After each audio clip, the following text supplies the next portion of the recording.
They cornered a single mom and an autistic man with concern, cameras, and quiet sabotage, until his words made them back off. If a mother's pain is used as proof against her, is it safer to stay quiet, or braver to speak anyway? Maya's apartment in Milwaukee always smelled faintly like warm laundry and cold coffee, as if comfort and exhaustion shared the same lease.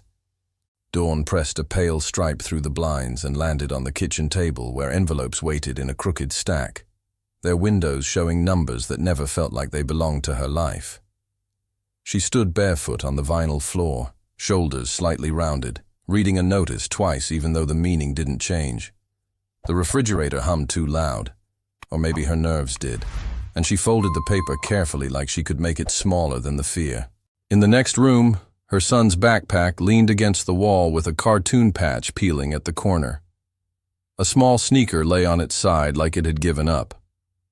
Maya packed lunch with the precision of someone trying to prove something to an invisible judge. 2 slices of bread, a thin spread of peanut butter, a bruised apple turned so the good side faced up. She watched her own hands while she worked, because looking at the calendar on the fridge made her throat tighten. She had circled a court date in red, then tried to forget she did it. Her son, Noah, padded in wearing a wrinkled shirt and rubbing his eyes. He looked at her the way kids do when they sense weather changes inside an adult. Maya smiled fast, a bright flash that didn't quite reach the tired skin beneath her eyes, and fixed his collar with a tenderness that felt like apology. She told him they had a normal day ahead, and the word normal sounded like a prayer she didn't fully believe. Noah nodded, but his gaze drifted toward the stack of mail, as if even he knew paper could bite. Across the hall, Eli sat on the edge of the couch, headphones on, hands folded tight enough to blanch his knuckles. He was in his 20s, but his face held a softness that made strangers assume he was younger, and then assume other things too. He rocked slightly, not dramatic, just enough to keep his thoughts from spilling. His lips formed a quiet phrase in rhythm with the movement, the same line he repeated when the world sharpened into something he couldn't safely touch. Maya didn't interrupt. She simply paused at the doorway and let her breathing slow to match his. Eli noticed her before she spoke, as if her worry had a sound. He looked up, eyes clear and direct for a second, then flicked away like light was painful.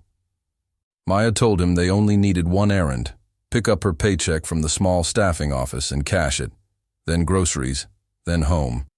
Simple steps, laid out like stepping stones over deep water.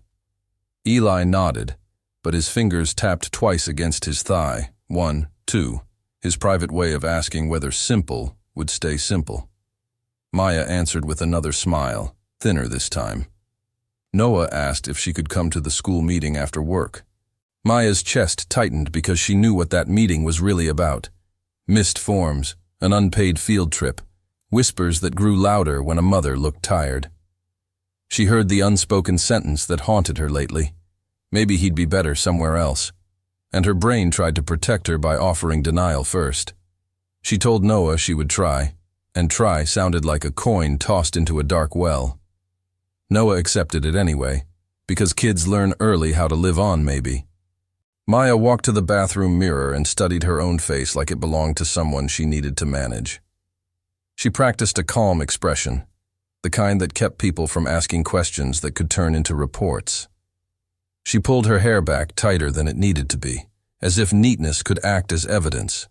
In her mind, she replayed last week's call with her ex's lawyer, the polite voice that carried sharp edges, and her stomach reacted before the memory finished. Her pulse sped up. Then she forced it down, because panic never paid rent. At the door, she checked the lock twice, then once more, even though she remembered locking it. The habit had started recently, after a neighbor mentioned seeing someone asking around about her unit. That someone had never shown up again, which somehow made it worse, because her brain kept trying to fill the blank with a face. She told herself it was nothing, then immediately didn't believe herself.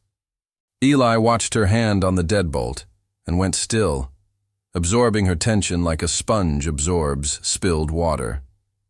He didn't ask what was wrong, but his silence asked anyway. They walked down the hallway together, Noah between them, his small hand in Maya's, Eli carrying the reusable grocery bag folded neatly like a promise. In the stairwell, a faint smell of cigarette smoke clung to the walls, and a neighbor's laughter floated from behind a door, warm and careless. Maya felt envy flash through her, quick and shameful, because she remembered what it felt like to laugh without calculating consequences. She adjusted her grip on Noah's hand, not because he was pulling away, but because she needed to feel something solid. Outside, the winter air cut clean across her cheeks. At the curb, the school bus swallowed Noah into its bright interior, and Maya waved until it pulled away, holding her smile like a mask that weighed more than it should. When the bus turned the corner, her face softened into fatigue so fast it startled her. Eli stood beside her, shoulders slightly hunched, eyes tracking the street in careful sweeps. He whispered his phrase again, softer now, as if the day might overhear him and decide what kind of day it wanted to be. Maya said, "We'll be fine." But her phone vibrated in her pocket like a warning. She looked at the screen and saw a voicemail notification from an unknown number left late last night. Her thumb hovered, then withdrew, as if touching it would make the message real. Eli noticed the tiny change in her breathing and turned his head, waiting without pushing. Maya slipped the phone back into her coat and told him they needed to catch the bus, right now, before the schedule changed. They walked faster than necessary, not running, just escaping something shapeless. Neither of them said the word custody, but it moved between them like a shadow. At the bus stop, a digital ad panel flickered through cheerful images that didn't match the gray sky. Maya stared at it too long, because bright lies can be soothing. Eli's eyes fixed on the ground where salt and slush made messy patterns, and his foot traced the edge of one shape again and again. When the bus finally arrived, Maya exhaled as if she'd been holding her breath since morning. She stepped forward first, then paused when she noticed a sticker on the bus shelter glass. Her last name, printed cleanly, as if someone had placed it there on purpose. She blinked, certain it had to be coincidence, some old label from a package, some random trash. But the letters were too crisp, too centered, too deliberate. Eli followed her gaze and tilted his head, studying it with that intense attention people often misunderstood as rudeness. Maya's skin prickled with the feeling of being watched even when no eyes were obvious. She reached up to peel the sticker off, and her fingernail caught an edge that lifted too easily. Under it, another smaller sticker waited, and on that one was a date. Tomorrow. Before she could think, the bus doors sighed open, and the driver called for them to hurry. Maya's hand froze mid-air, the second sticker half revealed, like a sentence started and not finished. Eli's fingers tightened around the folded grocery bag, and his lips stopped moving for the first time all morning. Maya swallowed, forcing herself to step onto the bus, but her mind stayed on the glass and that neat, impossible date, and she couldn't shake the question forming behind her ribs. Who would leave a message like that where she was sure to see it? And why now? Maya stood in the narrow aisle as the bus lurched forward, still feeling the ghost of that sticker under her fingernail. She chose a seat near the front out of habit, the place where she could be seen behaving right, as if visibility could protect her. Eli slid in beside her, knees angled inward, hands folded, eyes fixed on the moving street. Milwaukee passed in gray blocks and bare trees, and Maya tried to convince her brain the date meant nothing. But her body didn't listen, and her pulse kept counting tomorrow. A woman across the aisle offered a quick smile that didn't ask questions, the kind of small mercy Maya hadn't realized she needed. Maya returned it, then looked away before gratitude turned into tears. Eli's headphones covered his ears, but not his awareness. He watched reflections in the window instead of faces, tracking patterns like he was solving a puzzle nobody else noticed. Maya remembered being told once that Eli was high-functioning, a phrase that sounded like a compliment, until she understood it meant people felt entitled to demand normal from him. The bus hit a bump, and Eli flinched hard. At the next stop, two teenagers climbed on, laughing too loudly, their voices sharp like torn metal. One glanced at Eli, then at Maya, then whispered something with a grin. Maya's shoulders tightened without permission, old memories flooding in.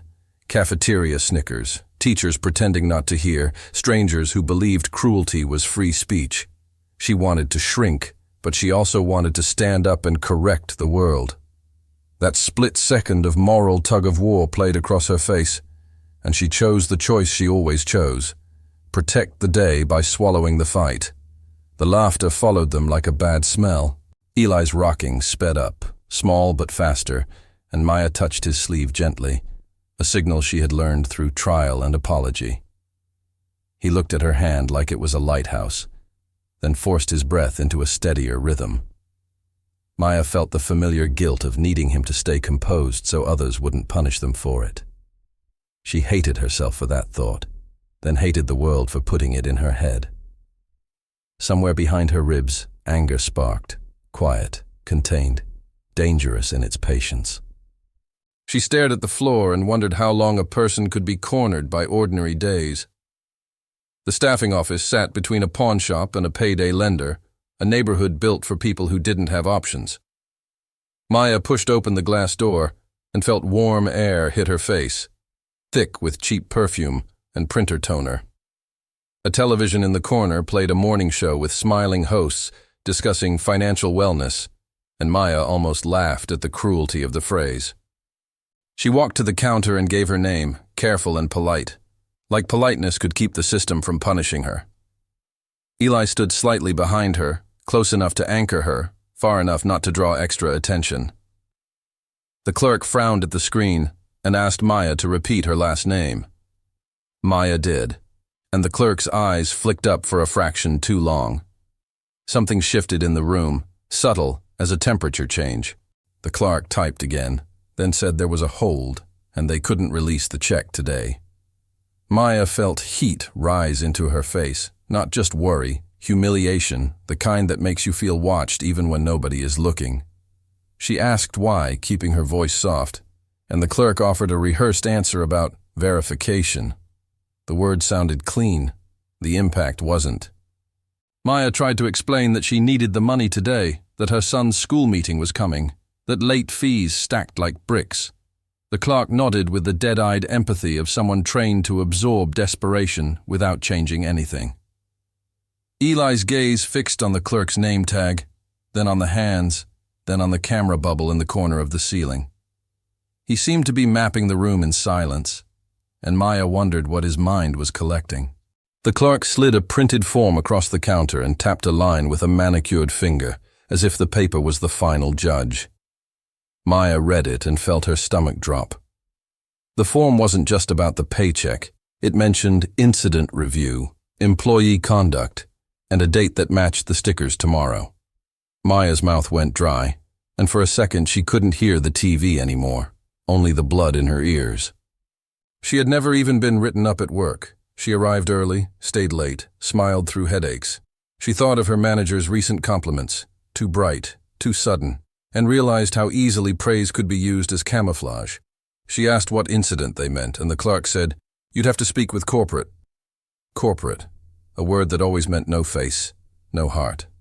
Outside, the wind felt sharper, as if the city had teeth. Maya stared at the printed form while her thoughts raced in circles, trying to find a version of this that made sense.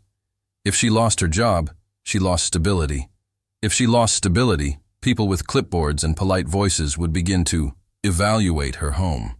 Her mind pictured Noah packing his backpack in a different house, calling someone else ma'am, and the image hit so hard she had to swallow to stay upright. Eli watched her carefully, eyes narrowed in concern, as if he could see the movie playing in her head. Maya forced herself to walk, because standing still felt like agreeing with the disaster. She headed toward the grocery store with the logic of survival. Even if tomorrow was a cliff, tonight still needed dinner. Inside the store, bright aisles offered too many choices that all cost too much. Maya moved like a person doing math in her bones, counting each item before it touched the cart. Eli followed at her shoulder, reading labels quickly, then quietly pointing to a cheaper brand, not as a correction but as a gift. When he spoke, his voice was low and careful, like he was trying not to startle the world. Near the dairy section, Maya felt a presence behind her and turned to find a manager watching them with the expression of someone pretending to help. He asked if everything was okay, in a tone that suggested it wasn't. Maya's cheeks burned. She could feel how their clothes and their quietness became a story people invented. She said yes, thanked him, and pushed the cart forward. The manager didn't leave. He drifted nearby, close enough to hear, far enough to deny. Eli noticed and grew still, his hands tightening around the cart handle like it was the only stable thing in the aisle. At checkout, Maya placed items on the belt and tried to keep her movements calm, even, unremarkable. The cashier scanned, the total climbed, and Maya's mental calculator tried to outrun it. When she handed over cash, the cashier paused, then recounted it slowly, eyes flicking up and down like she expected a trick. Maya felt something inside her crack, not loudly, but enough to sting. She wanted to tell them she wasn't a thief. She was a mother. She was trying. Instead, she kept her lips pressed into a thin line of dignity and nodded as if suspicion was normal. Eli's gaze moved to the overhead mirror and then to the manager again. As they left, the automatic doors opened with a cheerful beep that felt mocking. Maya held the grocery bag close, the way someone holds proof of effort. The sky had darkened early, winter stealing afternoon light, and the parking lot seemed wider than before. Eli paused at the edge of the sidewalk, staring toward the bus stop, then toward the side alley that cut behind the store. Maya noticed his hesitation and felt a strange twist in her chest. Eli rarely refused a plan unless something in him screamed. She asked what was wrong, and he didn't answer right away. He only murmured his calming phrase, then added one new word beneath it, barely audible. Tomorrow. Maya looked at him, surprised, because he almost never brought the future into his mouth. She followed his gaze and saw, on the edge of a bulletin board near the store entrance, a flyer with her company's logo and a headline about community accountability. Her name wasn't visible from where she stood, but something about the layout made her skin prickle, like her brain recognized a pattern before her eyes confirmed it. She took a step closer, and Eli's hand lightly caught her sleeve, not a pull, a warning. Maya hesitated, caught between needing to know and fearing what knowing would do. And before she could decide, her phone buzzed again with that unknown number, this time not a voicemail, an incoming call. Maya let the phone ring twice before answering, as if delay could soften whatever waited on the other side. "Hello," she said, voice steady by force, while the grocery bag cut into her fingers. For a moment there was only breathing, too measured to be accidental. Then a woman spoke with a customer service sweetness that sounded borrowed. She said Maya's name correctly, including the middle initial nobody used unless paperwork had been opened. Maya's stomach tightened, and Eli leaned closer, watching her mouth as if reading danger from her lips. The caller introduced herself as Camille from Compliance, a title that felt like a door closing. She mentioned an internal report, a concern about workplace boundaries, and a scheduled meeting tomorrow morning. Maya asked what this was about, and Camille replied the way people do when they've rehearsed avoiding truth. All the details will be provided during the review. Maya heard the implied message beneath the politeness.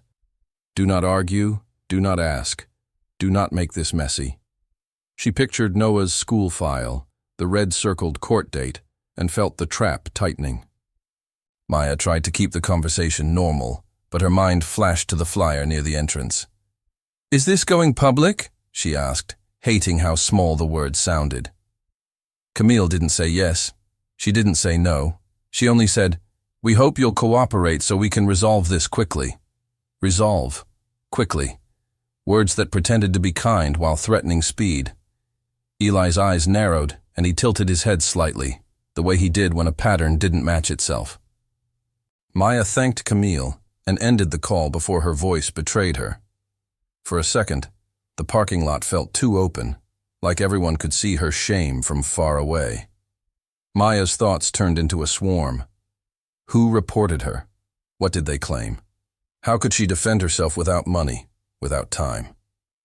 She remembered her manager's smile last week, the way he'd praised her resilience in front of others, then asked her to stay late without clocking overtime. She'd agreed, grateful for approval. Now that gratitude tasted bitter. Eli touched the grocery bag and shifted it to his own hands, silently taking the weight she couldn't hide.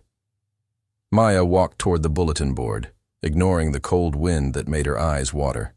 The flyer was pinned neatly among coupons and lost pet posters, too clean to belong there. At the top, her company logo sat above bold words, Community Accountability Meeting. Beneath it was a list of names, small enough to force you closer. Maya's breath shortened. She scanned line by line, heart hammering like it wanted to escape first. And there it was. Her full name, typed with calm certainty, as if it had always been true that she should be discussed in public. Her face burned so hot it felt like fever. She wanted to tear the flyer down, but her hand froze because that would look guilty. That was the sick trick of it. Innocence still had to perform. Eli stood beside her, very still, gaze locked on the paper, not blinking. He didn't look ashamed. He looked focused, like someone studying a math problem with consequences. Maya whispered, "This can't be real," and Eli answered quietly, "It is real paper." The literalness should have been funny. Instead, it landed like a warning. A couple walked past and glanced at the flyer, then at Maya, then away too quickly. Maya felt her brain do what brains do under threat, search for control. She started cataloging, the date on the flyer, the location, the time. Tomorrow morning. Same as the sticker. Same as the form. A coordinated push, neat as a spreadsheet. Her mouth went dry as she realized it wasn't one problem. It was a chain. The question wasn't what happened. The question was who was pulling it, and why her life fit so easily into their hands. Eli's fingers hovered near the paper without touching it. "Someone placed it today," he said, voice calm. Maya asked how he could know, and he pointed to the corners. Fresh tape marks, the clean pinholes, no sun fading. He noticed details Maya's panic skipped over, like her mind had narrowed its vision to survival. Then Eli said something that made her stomach flip. "The names are in an order." Maya stared again. It wasn't alphabetical. It wasn't by department. It was something else, something intentional. Maya asked what order, but Eli didn't answer yet. He was still solving it. They moved inside to warm up, and the store's bright lights made Maya feel exposed. Near the customer service desk, a television mounted high played a local news segment about workplace integrity. The anchor's smile looked practiced, the way smiles look when they're paid. Maya told herself it was coincidence, but her brain rejected the comfort. She watched the screen and noticed the station logo, then noticed something worse, a teaser line scrolling at the bottom. "Up next, a community employer responds to allegations." Allegations, plural. Maya's throat tightened, and she realized tomorrow might not stay private. Maya tried to focus on practical steps, call her supervisor, call HR, call anyone, but her phone screen showed 1% battery. 1% felt like a cruel joke. She searched her bag for a charger and remembered she'd left it at home to pack Noah's lunch. Tiny choices, innocent choices, suddenly felt like evidence the universe could use against her. Eli watched her shake the phone slightly, as if shaking could create power. Then he reached into his pocket and offered his own phone, old and scuffed, screen dim but alive.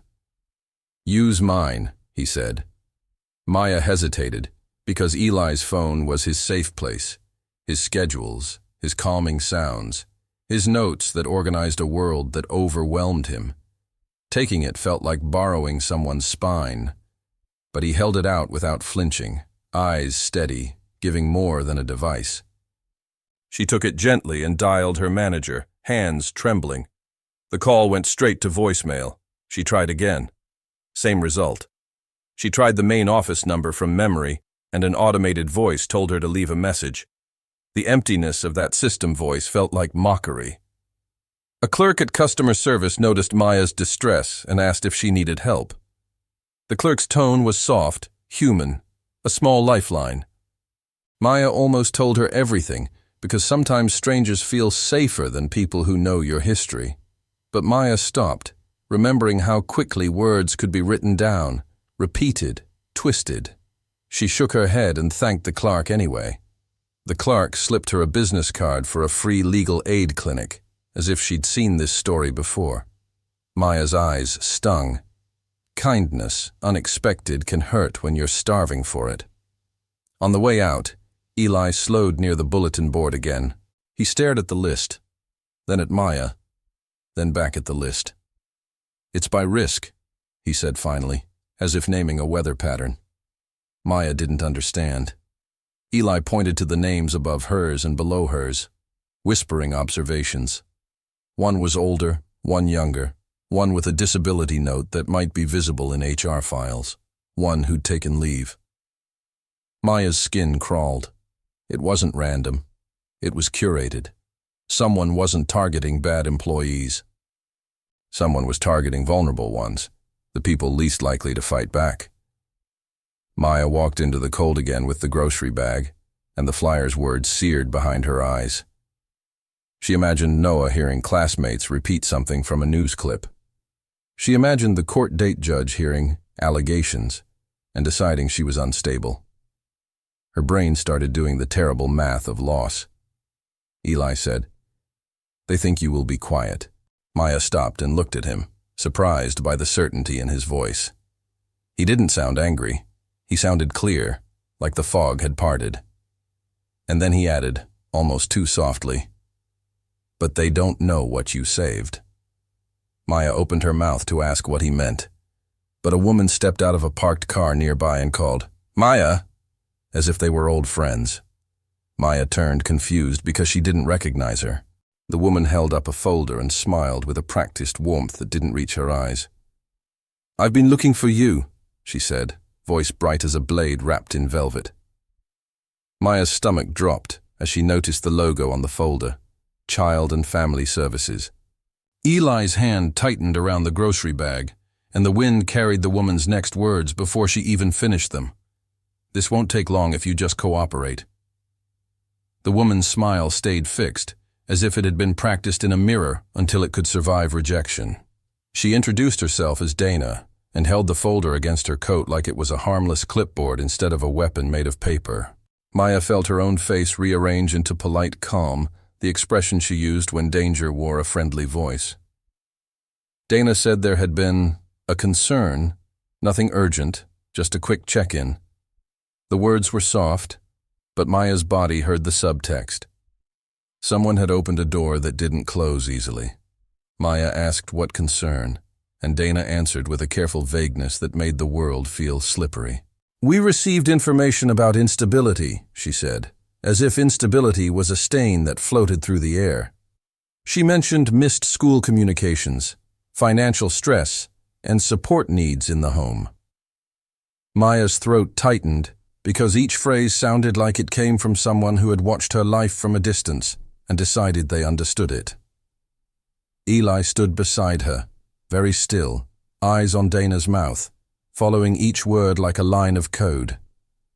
Dana glanced at him once and quickly looked away. Maya forced herself to ask whether Noah was in danger. Dana smiled wider, the kind of smile meant to soothe a parent while tightening the net. "We're not saying that," Dana replied. "We're saying we want to ensure he's safe." Safe. Maya had heard that word used to take children from women who loved them, women who simply had less money and fewer witnesses. Her mind flashed to Noah's small sneaker on the floor, to his hand in hers, to his trust. She felt something sharp rise in her chest, fear turning into a fierce, almost animal protectiveness. Dana asked for Maya's current address verification and suggested stopping by today or tomorrow. Maya's skin prickled. Tomorrow, again. The date kept returning like a chorus she couldn't escape. Maya stalled, saying she had to pick up her son from school later, saying she had work, saying anything to keep time on her side. Dana nodded as if understanding, but her eyes stayed alert, cataloging. She asked whether there was another adult in the home. Maya hesitated a beat too long, then said her brother lived with them. Dana's gaze flicked to Eli, and Maya hated that she saw calculation there. Eli's hands moved subtly, fingers pressing against each other in a rhythm that looked like calm but felt like containment. Donna addressed him in a tone people used for toddlers, asking if he felt okay at home. Eli blinked slowly. Maya watched him decide how to answer, as if the wrong word could collapse the day. He said plainly, "He is safe." He meant Noah, but the pronoun landed oddly, and Dana's pen paused above her notes. Maya's stomach dropped. Eli's honesty was beautiful, but the system didn't reward beauty. It rewarded phrasing that fit their boxes. Maya stepped in quickly, voice warm, explaining that Eli was autistic, that he helped with Noah, that the home was stable. Saying stable felt like lying to a judge who could smell fear. Dana nodded again, but her attention drifted to the grocery bag, then to Maya's coat, then to the way Maya's hands shook, even while she tried to hide it. Dana said there were resources available, classes, monitoring, supportive visits. Supportive. Maya pictured strangers walking through their home, noting dishes in the sink like evidence. She imagined Noah learning to be quiet around clipboards. A car horn blared nearby, and Maya flinched hard, too visibly. Her brain, already overloaded, latched onto the sound like an alarm. Dana noticed and softened her voice further. "I can tell you're under a lot of stress," she said, as if stress itself was the crime. Maya wanted to scream that stress was what you got when you worked too hard for too little. Instead, she nodded and swallowed because she could feel Eli watching her, and she didn't want him to think she was breaking. Her thoughts raced toward the only question that mattered. Who started this? And how did they time it so perfectly? Dana handed Maya a card with an appointment time written in neat ink. Tomorrow morning, right after Maya's compliance meeting. 2 events scheduled like dominoes. Maya stared at the time, then at Dana's face, searching for a crack, a hint of humanity. Dana's smile did not change, but her eyes flickered, just once, toward the store entrance, toward the bulletin board area. It was a small glance, almost unconscious. Maya followed it and felt her blood turn cold because a man stood there watching them, pretending to read a coupon sheet while his phone camera pointed slightly too high. Maya's instincts screamed at her to confront him, to snatch the phone, to demand answers. But she didn't move, because every part of her knew how fast hysterical mother could become a label on a form. She shifted her body instead, placing herself between the man's line of sight and Eli, and angled her face down as if checking her bag. Eli noticed the change immediately. His eyes tracked to the man, then to Dana, then back to Maya. His expression tightened, not with anger, but with recognition. Recognition was worse, because it suggested he had seen this man before. Maya accepted the appointment card with fingers that didn't feel like hers. Dana spoke about cooperation again, about how good outcomes came from openness. Maya nodded, playing the role expected of her. Inside, she felt a sick clarity forming. Someone was building a story about her, and stories were powerful because they didn't need proof, only repetition. When Dana finally stepped back toward her car, she gave Maya one last look and said, "Try to rest tonight." Rest. As if rest was something Maya could afford.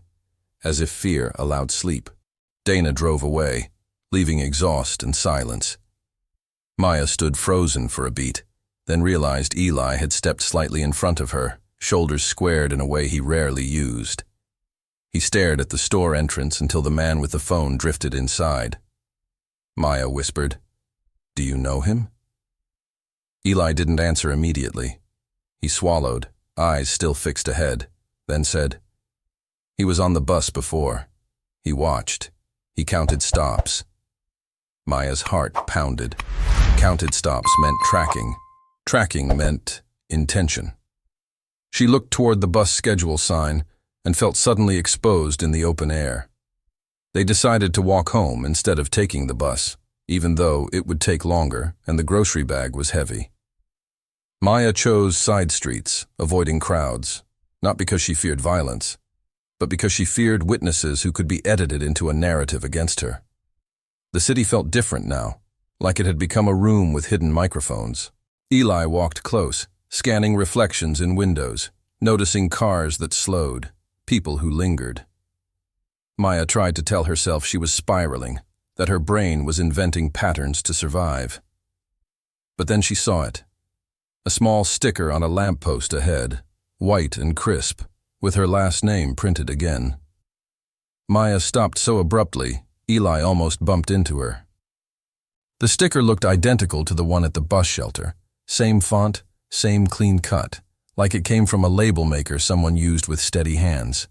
Beneath her name was a single word: unfit. Maya's vision blurred for a second, not from tears, but from rage. Her thoughts slammed into a single point. They were not just attacking her job. They were shaping how the world saw her as a mother. She reached out, fingers trembling, and ripped the sticker off. Under it was another smaller strip with a web link and a timestamp for tonight. Eli leaned in, reading it faster than Maya could focus. His lips parted, and for a moment he looked like he'd been pushed to the edge of his tolerance. Then he said very quietly, "It's already live." Maya stared at him, confused. "Maya." Eli turned the screen of his phone toward her, his old phone, dim but working, and there on a local community page was a post with her name, her blurred photo from somewhere she didn't remember, and a caption about employee misconduct and child welfare concerns. Comments were already piling up like stones. Maya's breath caught as she realized the story had started without her, and it was running ahead. At the bottom of the post, a poll asked a simple question that made her knees weaken. Should the school investigate this parent? Maya heard Noah's voice in her head, asking if she'd come to the meeting, trusting her. Try. Her hands shook so hard she nearly dropped the phone. Eli steadied it with both hands, careful not to touch her skin too suddenly. Maya looked at the account that posted it, searching for a name, an admin badge, anything. The username was meaningless, but the profile picture showed a smiling woman in front of a familiar building, Maya's workplace. And just below the image, a tiny reflection in the glass revealed someone standing beside the woman, holding a phone at the same angle as the man from the store. Maya hurried home with the grocery bag knocking her knee, the phone screen burning her palm like it was hot. The post kept refreshing, stacking comments faster than her brain could process. Some people demanded proof, but more people didn't need it. They filled the blanks with their own fears, as if her life existed to entertain their certainty. Eli walked close, scanning her face, absorbing the tremor in her breathing. Maya tried to swallow the panic, because panic made mistakes, and mistakes became screenshots. Inside the apartment, the familiar smell of laundry and coffee should have softened her. Instead, it felt like a fragile museum of a life that could be taken. Maya set the groceries down without unpacking. She opened her laptop with shaking hands, the old hinge squeaking like a complaint, and searched the community page again. The post sat there like a billboard, her name pinned to it. Eli hovered behind her shoulder, not touching, not crowding, just present. Maya clicked the account profile, looking for a trail, and her stomach tightened at the date. Created 2 days ago. The page had only a handful of posts, all about integrity, all about protecting families, all written in the same cheerful tone that made cruelty sound like civic duty. Maya scrolled until her eyes stung. Then she saw something worse. A photo of Noah's school entrance posted last night, with a caption about knowing where our kids are. No names, no threats, just implication. Her heart slammed against her ribs, and she slammed the laptop shut, as if closing it could close the world. Eli's breath hitched once, then steadied, his face tightening like he was holding himself together by will. Maya called the school office immediately. The receptionist answered with a tired kindness. and Maya tried to sound normal while asking if anyone had contacted them about her. The pause on the other end lasted a fraction too long. Then the receptionist said the principal would call back. Maya thanked her, hung up, and stared at the silent phone like it had betrayed her.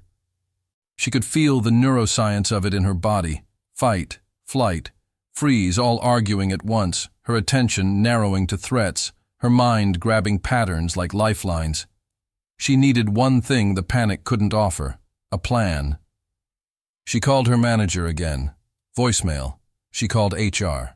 A recorded message told her office hours. The message sounded cheerful, like a song played at the wrong funeral. Maya's hands curled into fists, then loosened, because she remembered Dana's pen and that man's camera, and the way aggressive could be written down. She forced herself to breathe in counts of 4, like a trick she'd learned from a parenting video late one night. It helped, barely. Eli watched her count with his eyes, then quietly began counting too. Noah's school meeting was still tonight. Maya's mind kept trying to erase it, like her brain thought forgetting would protect her. But that meeting now felt like a stage someone had built for her without her consent. She pictured walking into the classroom and feeling every adult's gaze shift, the way suspicion changes the air. She pictured Noah watching her, confused, learning that love could be questioned. Maya's throat burned. She opened the pantry and stared at the shelves, not for food, but for something solid to do. Eli began putting away groceries carefully, lining items up by height, creating order, because order was safety. Maya's phone buzzed again, not the unknown number this time. An email notification from her company. Subject line: administrative leave pending review.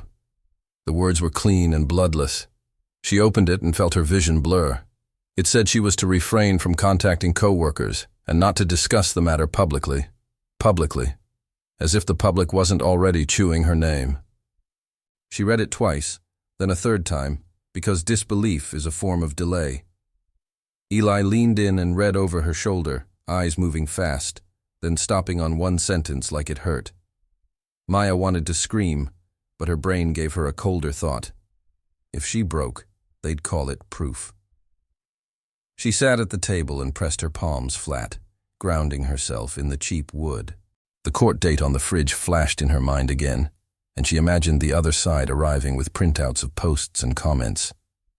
She imagined a judge saying, "Online concerns are troubling," as if concern was evidence. Her body began to shake, small tremors she couldn't control. Eli reached for a kitchen towel and placed it over her hands gently, like a barrier that made touch safer. Eli spoke quietly, choosing words like stepping stones.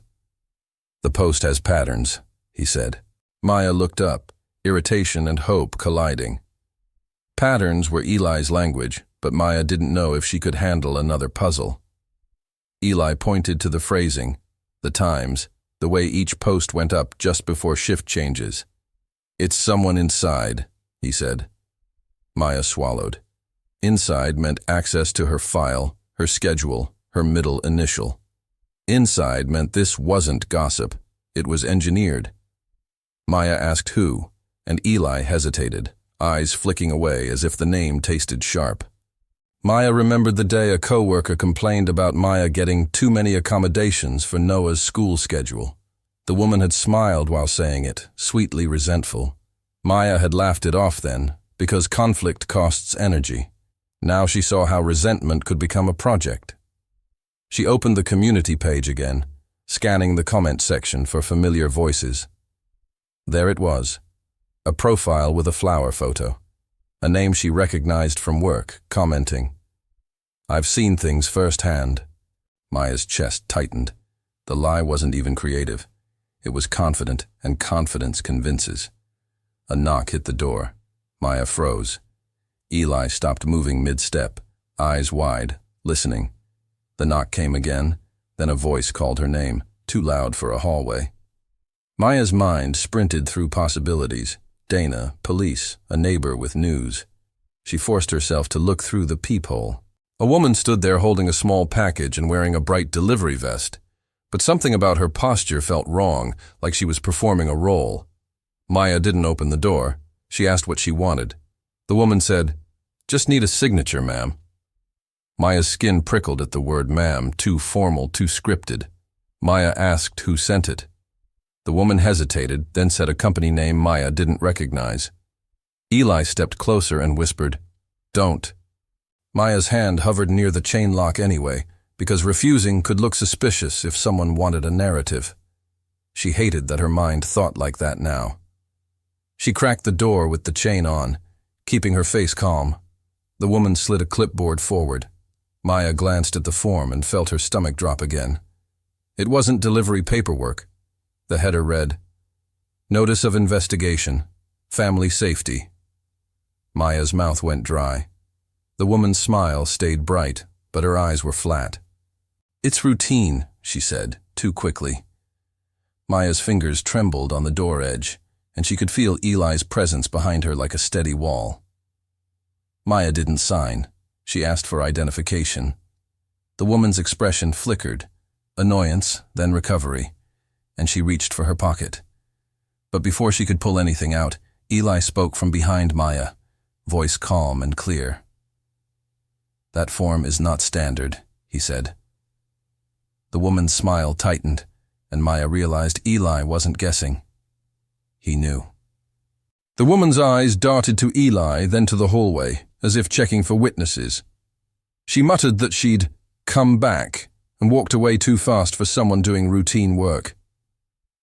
Maya watched until she disappeared down the stairwell, then shut the door and slid the deadbolt with hands that wouldn't stop shaking. Eli stood very still, breathing hard through his nose, as if he had just held back a storm. Maya turned to him, heart pounding. "How do you know it's not standard?" she asked. Eli swallowed, then said the words that made the room feel smaller. "Because I saw the real one before." Maya stared at Eli as if he'd spoken in another language. "Before" echoed in her head, heavy and unclear. Eli's gaze stayed on the floor, like looking up would spill too much at once. His fingers pressed together, then separated, then pressed again, a small ritual of control. Maya lowered her voice, afraid the walls had learned to listen. "When did you see it?" she asked. Eli swallowed, and his answer came out thin. "At the clinic, last month." Maya's mind rewound. Last month was when Eli had gone to his routine appointment alone, insisting he could handle it. She had been proud of him, proud and relieved, because relief is rare, now that memory soured. "Who showed it to you?" Maya asked. Eli hesitated, then said, "A woman in the waiting room. She said she helps families." The word helps landed wrong, like a glove turned inside out. Maya felt her stomach tighten. Helping had become a costume in this city. Eli moved to the bookshelf and pulled out a notebook, the one he used for schedules and safe routines. He flipped to a page filled with neat handwriting, dates, bus routes, grocery totals. In the margin was a sketch of a form header, copied carefully, like he'd been afraid to lose it. Maya leaned in and felt her skin prickle. The header matched what had been shoved at her door. Same words, same spacing. Eli pointed to a small seal on his drawing. "The real one has a stamp here," he said. "Today's didn't." Maya felt a surge of gratitude so sharp it hurt. Eli had saved them without meaning to, just by noticing. But gratitude quickly turned into dread. If someone had tested them with a fake form, it meant they were practicing. Practicing meant plans. Maya sat down hard at the table, hearing the chair scrape like a shout.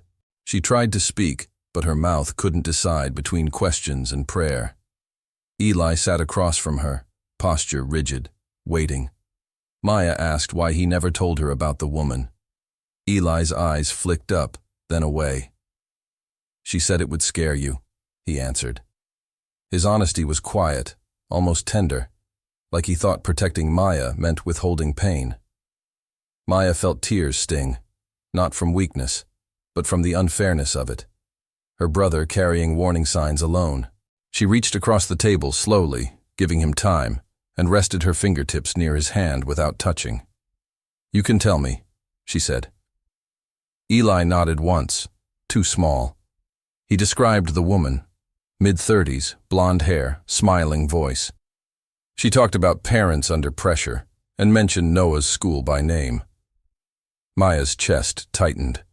How could a stranger know the school? Eli said the woman asked questions that sounded caring but felt like a quiz. Did Maya ever yell? Did Noah ever miss meals? Did Eli ever feel overwhelmed? Eli answered literally, because that was how he survived, and the woman wrote notes like she was collecting seeds. Maya's thoughts raced to the coworker comment online, the flower profile. She pictured the fake delivery vest. Different costumes, same mission. She opened the laptop again and searched for Community Accountability Meeting beyond the flyer. A new page appeared, an event listing with her workplace logo and a featured speaker. The speaker's name made Maya's hands go cold. Camille, compliance. The same voice from the phone. It wasn't a meeting. It was a performance. Eli leaned in and pointed at the timestamps. They post when you can't answer, he said. Maya understood. They posted during school pickup, during bus rides, during Eli's appointments. Moments when Maya's attention was split, when her stress threshold was already maxed. It was psychological warfare without fists, pushing her into reactive mistakes. The realization was nauseating. Maya could almost admire the precision, and that thought scared her more than hate. Who designs traps like this and sleeps at night? The school called back. The principal's voice was gentle, too gentle, the way people speak to someone they've already judged fragile. She said they'd received community concerns and would like Maya to come in early tomorrow. Tomorrow again. Maya wanted to laugh. She said she could come, but her voice shook. The principal suggested Maya bring a support person. Maya glanced at Eli. Support. Another word that now sounded like surveillance. Maya agreed, then hung up and stared at the wall as if it might explain. Noah would be home soon. Maya pictured him stepping off the bus, smiling, dropping his backpack, asking for dinner.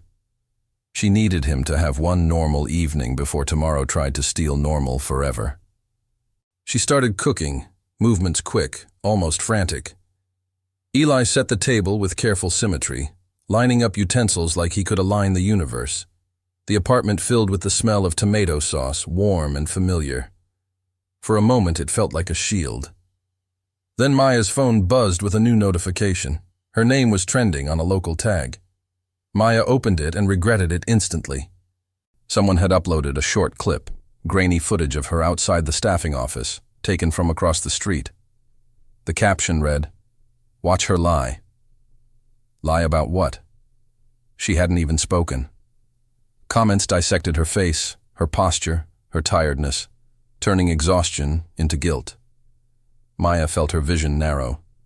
Eli stared at the clip, expression unreadable, then said quietly, "That angle is from the coffee shop window." He named the shop. He remembered the layout. His memory was a map. Maya grabbed her coat. "We're going there," she said, then stopped. Taking action felt good, but action could also be bait. She forced herself to think, what would they want? A confrontation, a scene, something to film. She took the coat off again, heart pounding. Eli watched her battle herself and said, "They want you loud." Maya closed her eyes. Loud mothers become stories. Quiet mothers become statistics. She had to choose a third thing. Controlled. A small beep came from the laptop. An email had arrived from an unfamiliar address with no greeting, just one sentence. "If you show up tomorrow, bring your brother." Maya's skin went ice cold. Eli leaned closer, reading it once, then twice. His breathing changed, shallow and fast. Maya looked at him and saw fear flash across his face before he hid it. She realized the message wasn't only targeting her motherhood. It was targeting Eli's presence, his difference, his vulnerability. And it meant someone knew exactly how to hurt them both.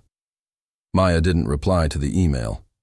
She stared until the sentence stopped sounding like words and started feeling like a hand on her shoulder. Someone wanted Eli there for a reason that wasn't fairness. Maya shut the laptop softly and whispered, "We decide.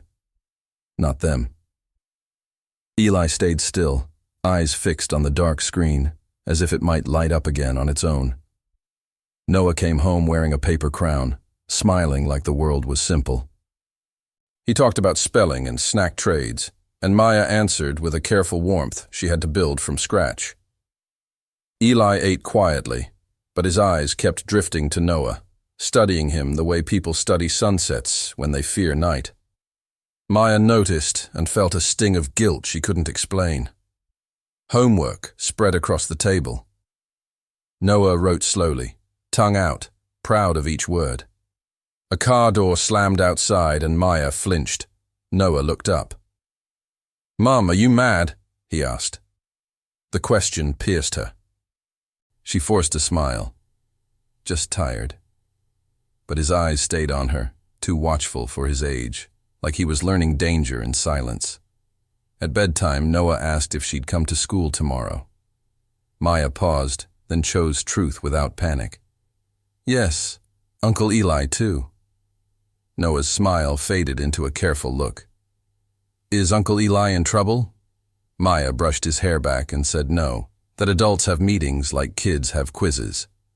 When the light went off, she stood in the doorway longer than usual. Eli opened his notebook and started mapping tomorrow. Times, routes, backup plans. Planning steadied him.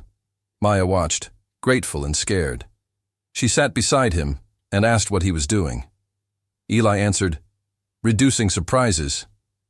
The words sounded simple, but his tight shoulders said he was bracing for impact. Eli asked if Maya remembered the woman from the clinic waiting room's earrings. Maya didn't. Eli described them perfectly, small gold loops with a tiny green stone. He said he'd seen them again in a reflection on the community page profile photo. Maya zoomed in until the picture broke into pixels. The earrings were there, faint but real. Maya felt sick. Someone had sat near Eli, sounded kind, then used his honesty like a tool. Eli spoke quietly. "She collects stories," he said. "Then she sells them." Maya stared at the company logo behind the woman in the photo, suddenly seeing charity as branding and branding as a weapon. Eli wrote one word in his notebook and underlined it hard: narrative. Sleep wouldn't come. Maya lay on the couch, mind replaying the day: sticker, flyer, Dana, fake notice, viral clip, each piece snapping into a cage. She thought about how people's brains love simple villains. She was being turned into one. In the kitchen, Eli cleaned in straight lines, trying to make the world behave. Maya feared tomorrow would overload him. The eyes, the noise, the pressure to respond normally. She wanted to keep him home, but hiding could be twisted into guilt. Eli came to sit near her. "If I go, they will try to make me wrong," he said. "If I stay, they will say you are alone." His calm logic made her throat tighten. Eli pulled out a small USB drive, like a secret he'd carried too long. "I recorded the waiting room woman," he said. Maya's heart jumped. He explained it was an audio note he forgot to delete. Evidence. Real, solid evidence. Hope rose. Then fear followed, because she knew truth didn't always win against a clean story. Maya asked what the recording caught. Eli's jaw tightened. "She said your name," he said, "and the word custody." Maya went cold. Eli added, "She said tomorrow would be easy if I did what they asked." Maya's pulse spiked. "What did they ask?" she whispered, already afraid of the answer. Eli looked down, ashamed for something he didn't do. "She wanted me to say you forget things," he said. "That Noah isn't safe when you cry." Maya's eyes burned with rage and heartbreak. They wanted Eli's literal truth. "Yes," she cried, to become proof she was unfit. Eli whispered, "I said no." Maya gripped his hand. "You did right." Maya turned the USB drive in her fingers, feeling its weight like a small anchor. She imagined walking into tomorrow with proof, watching faces change. Then she imagined them twisting it, calling her unstable for even having it. Her laptop pinged again, a calendar invite she never accepted.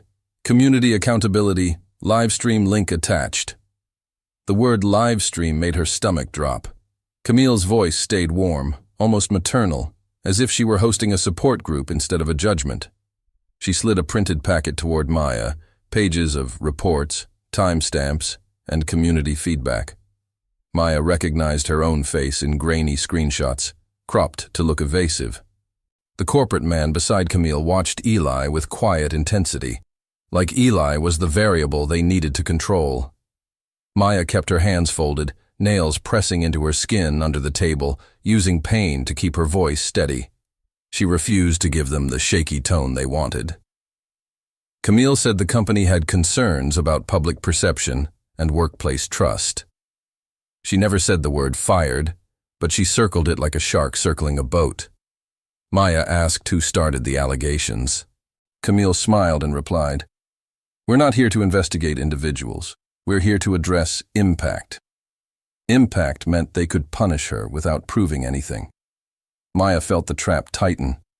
If she defended herself, she was combative. If she stayed quiet, she was uncooperative. Her brain searched for a third path, a way to be firm without feeding their narrative. The corporate man introduced himself as Mr. Halpern and asked Eli directly whether Maya's home was stable. The question was loaded, designed to turn Eli's literal truth into a weapon. Eli stared at the table surface, breathing shallowly, shoulders rigid.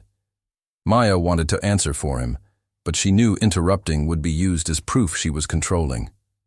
She let silence hang for one beat, then two. Eli's lips moved as if he was rehearsing the safest version of truth. Finally, he said, "Stability is routine. We have routine." Camille nodded like she'd expected that exact phrasing. Camille asked Eli if Maya ever forgot Noah's school forms, ever missed meals, ever lost control. Each question was a thin wire meant to catch a slip. Eli's eyes flicked to Maya, then away, as if looking at her too long might break him. He answered carefully, but his carefulness was also a tell. It made the room lean in. Maya watched the corporate man's pen move faster when Eli hesitated. They weren't listening for meaning. They were listening for weakness. Maya felt anger rise, and she held it down like a lid on boiling water. Camille turned to Maya and said the company could offer a dignified exit with a severance package. If Maya signed a non-disclosure agreement and agreed not to escalate. Escalate meant speak, tell the truth. Maya's chest tightened. That money could keep rent paid, could buy time, could look like stability in court. But signing would also confirm the story they were building, that she had done something shameful. Maya stared at the pen Camille set on the table, perfectly aligned with the signature line, and thought about how systems tempt you with survival to purchase your silence. Maya asked for time to read it. Camille's smile thinned. "Of course," she said, then added, "We do need this resolved today." Today. Everything was always timed to remove thinking. Eli's fingers pressed against his thigh in a quick pattern, and Maya recognized his rising overload. The ring light clipped to the laptop sat in the corner like an unblinking eye. Maya glanced at it, and then at the laptop camera. The lens cover was open. Camille followed her gaze and said too casually, "We record meetings for accuracy." Maya felt cold spread through her chest. Maya asked who would see the recording. Camille said it was internal. Mr. Halpern added, "It protects everyone." Protects. The same word Dana used, the same word the school used. Maya realized the word had been hijacked. It no longer meant safety. It meant control. She looked at Eli and saw sweat forming at his hairline, his breathing quickening. The room's air felt thicker around him. Maya wanted to call a pause, but she knew asking for accommodations would be framed as inconvenient, a burden, another risk. Eli's gaze locked on the laptop, then on the ring light, then on Camille's phone placed face down beside her folder. His mind started connecting dots with the speed that once got him labeled too intense. He spoke suddenly, voice calm but firm. "The live stream is not internal," he said. Camille blinked, surprised, then laughed lightly like it was a misunderstanding. Mr. Halpern's pen stopped. Maya's heart pounded, because Eli wasn't guessing. He was observing. Eli tilted his head and added, "The red icon means live." Silence landed hard. Camille's smile stayed up, but her eyes sharpened. She said Eli was misinterpreting, that technology symbols could be confusing. Eli didn't react to the condescension. He simply reached into his pocket and pulled out his phone, old and dim, and held it up.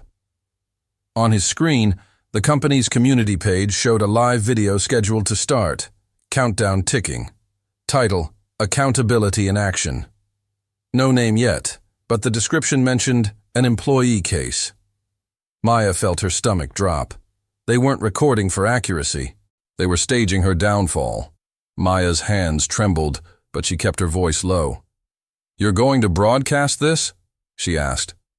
Camille replied, "We're going to demonstrate transparency." Transparency was their favorite costume. Mr. Halpern said, "It will help the community trust the process." Maya heard the real message. They wanted public humiliation so court, school and neighbors would accept the story as fact. She realized her enemy wasn't a person. It was a machine that ran on attention, and they were feeding it her life. Eli spoke again, words careful and oddly gentle. "You want her to cry," he said, looking at Camille. "If she cries, you will call her unstable." Camille's smile twitched. Mr. Halpern shifted in his chair, annoyed in a way that confirmed Eli had touched a nerve. Eli continued, "If she gets angry, you will call her aggressive." Maya felt tears burn, not because she was breaking, but because Eli had named the invisible rules aloud. Naming them made them look smaller, like shadows when you turn on a light. Camille leaned forward and said Eli was disrupting the meeting. She asked Maya if she could control him. The phrasing hit Maya like a slap. Control. As if Eli was a problem to manage, not a person. Maya felt heat surge up her neck, and for a moment she nearly snapped. Then she remembered the camera. She forced herself to breathe. "He's not disrupting," Maya said evenly. "He's noticing." Eli's shoulders dropped a fraction, as if her words gave him permission to exist without apology. Eli reached into his pocket and placed the USB drive on the table, small and ordinary, but it made Camille's eyes flick down fast. Maya hadn't told them yet what it was. Eli said, "You already contacted me." Camille's expression froze for half a second, just enough. Mr. Halpern's gaze sharpened, no longer bored. Camille recovered with a light laugh. "We contact families with resources all the time," she said. Eli nodded slowly. "Then you won't mind hearing your own words," he replied, and the room went so quiet Maya could hear the building's ventilation. Maya's heart hammered as Eli slid the USB drive toward the laptop. Camille's hand lifted slightly like she might stop him, but stopping him would look like fear. On camera. Mr. Halpern watched, calculating. Eli's fingers hovered over the port, trembling once, then steadying. Maya realized this was Eli's cliff edge. Sensory overload, public pressure, and the moral weight of exposing them.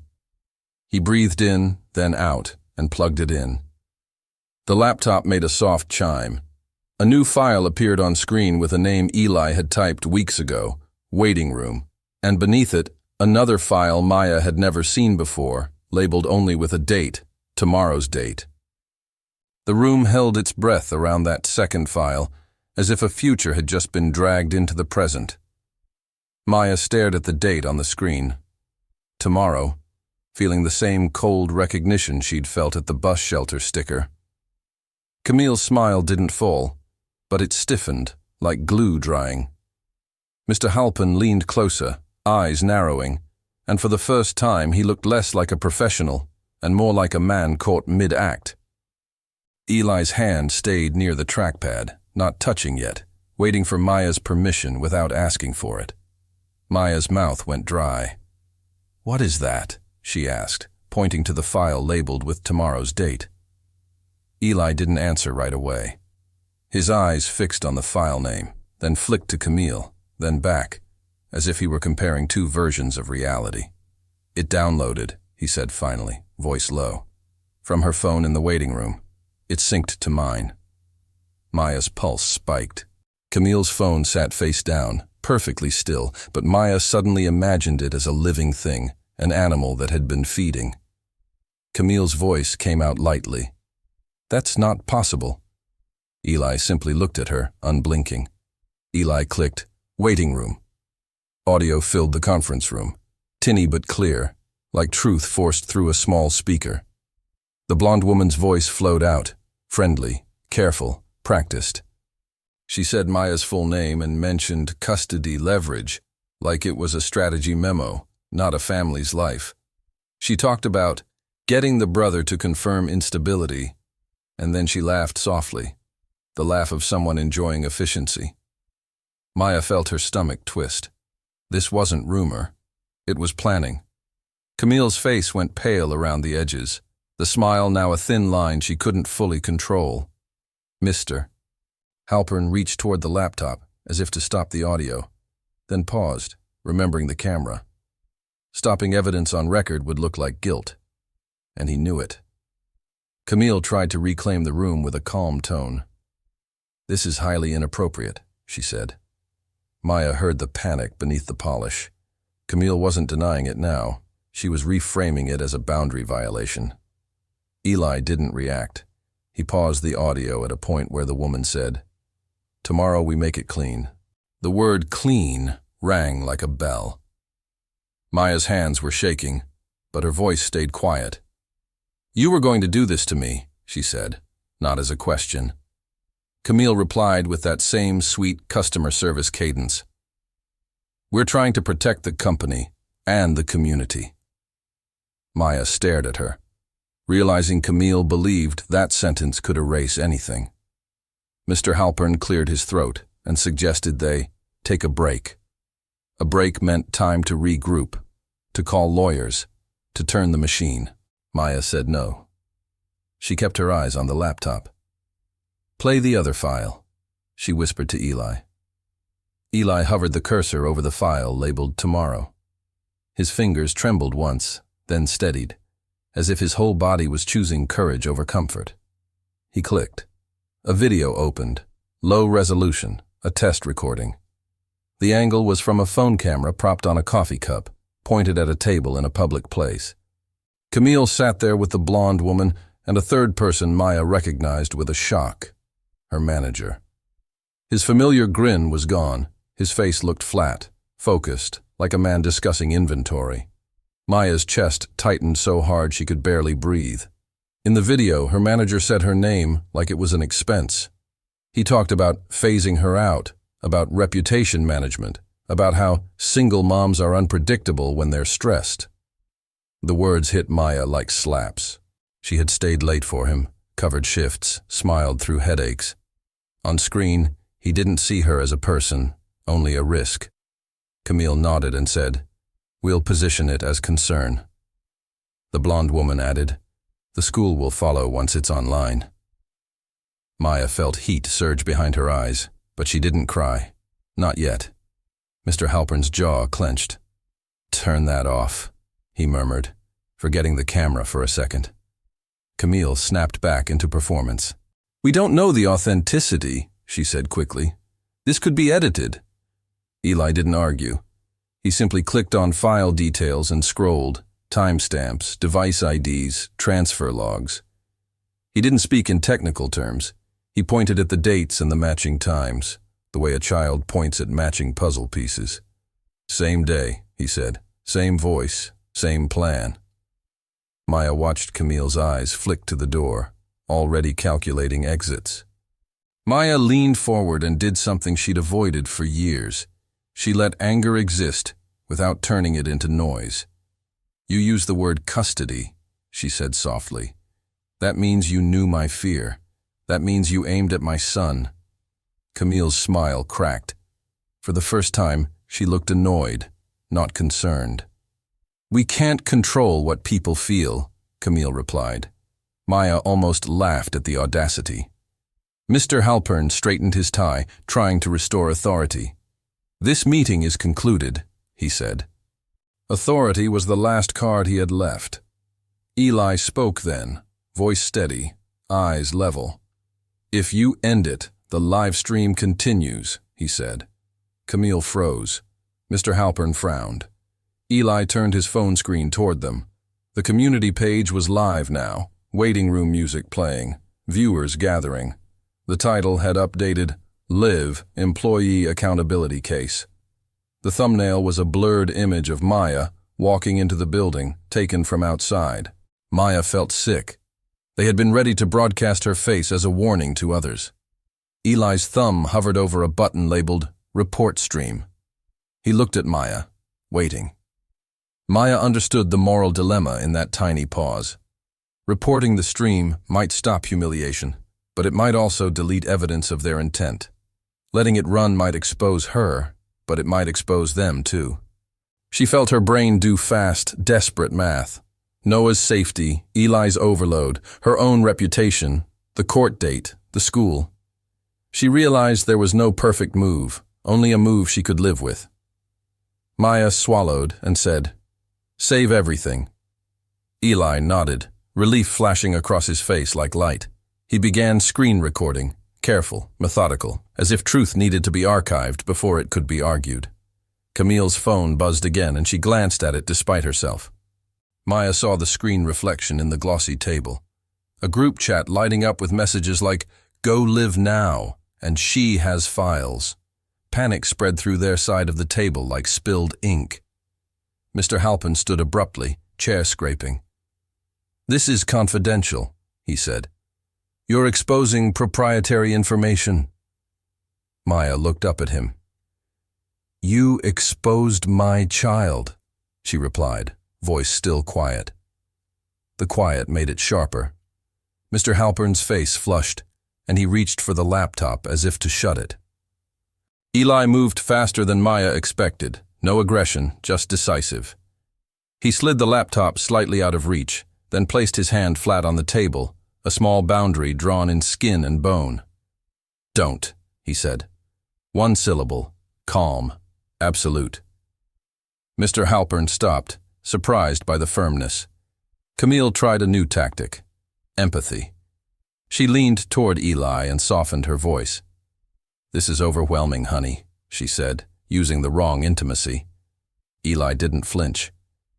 "I'm overwhelmed," he agreed. "But I'm accurate." The sentence landed like a door locking. Maya felt tears finally rise, but they were not surrender. They were release. She looked at Eli and saw something she hadn't fully seen before. Not a person she carried, but a person who could stand. She reached into her bag and pulled out her phone, 1% battery, and turned on audio recording anyway.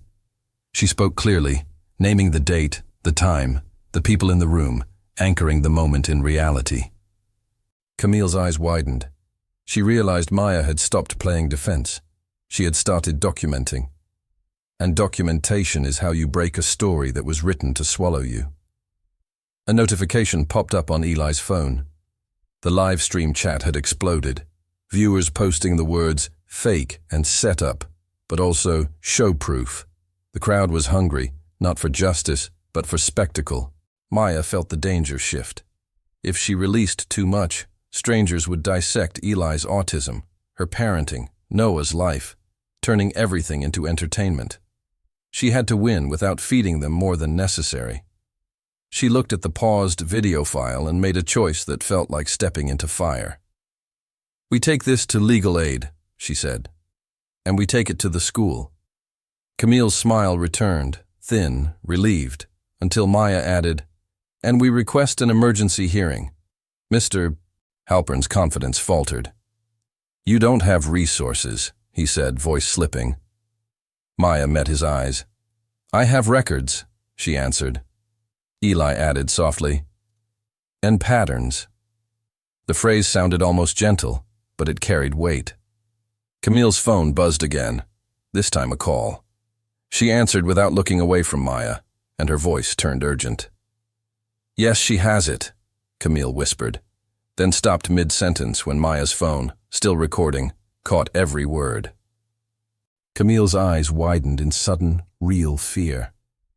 She snapped her mouth shut, but the damage was already done. Outside the conference room, footsteps approached. Multiple, fast, purposeful. For a second, Maya thought security was coming for them. Then the door opened, and the receptionist stepped in, face pale, followed by a woman in a simple coat holding a folder of her own. The woman introduced herself as a reporter from the local station, the same station that teased integrity this morning. Maya's stomach dropped. Had the company called her to control the story, or had the reporter followed the live stream to chase scandal? The woman's eyes moved from Maya to Eli to the laptop screen, then settled on the USB drive like it was the heart of everything. The reporter said, "We received an anonymous package last night about this exact meeting." Maya felt the room tilt. Anonymous package. That meant someone else inside the machine had leaked it, either to help her or to profit from her pain. Maya's mind raced back to the sticker, the date, the label maker precision. Someone had been scripting tomorrow for weeks. She looked at Eli, searching his face for clues. Eli stared at the reporter's folder and whispered, almost to himself, "Same paper." Then he lifted his gaze and said one more sentence, so quiet Maya nearly missed it. "It's the same printer as the stickers. If this story hit close to home, if you know what it feels like to be judged for being tired, to have your love questioned because you don't have power or money, take a second to subscribe and turn on notifications, because these are the kinds of battles people fight in silence every day. Leave a like if you believe a single mom shouldn't have to prove she's human to deserve dignity, and if an autistic man's honesty shouldn't be treated like a weakness to exploit. And before you go, ask yourself, if a whole system started writing a story about you, would you recognize the moment it began? Or would you only notice when it was already everywhere?